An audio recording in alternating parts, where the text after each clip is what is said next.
বাবা হারা সন্তানের মায়ের আহাজারি। ভাইয়া একটা মাস্ক কিনেন আমার কাছ থেকে।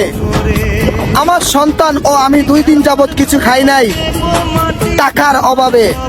তাকিয়ে দিকেন আমার সন্তানের পায়ের দিকে, মশার কামড়ে যেন কি হয়ে গিয়েছে আমার ছেলের পায়ে। একটা মশারি কিনতে পারি নাই টাকার জন্য। আমি মা কিছু খাই নাই 2 দিন যাবত, সাথে আমার সন্তান। এমন সিচুয়েশনে পড়লে আপনি কি করতেন?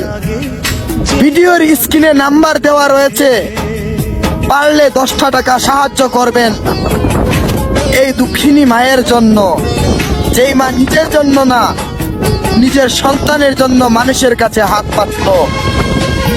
আপনাদের কাছে অনুরোধ, মা ভক্ত যারা আছেন, অন্তত 10টা টাকা দিয়ে সাহায্য করবেন এই দুঃখিনী মাকে।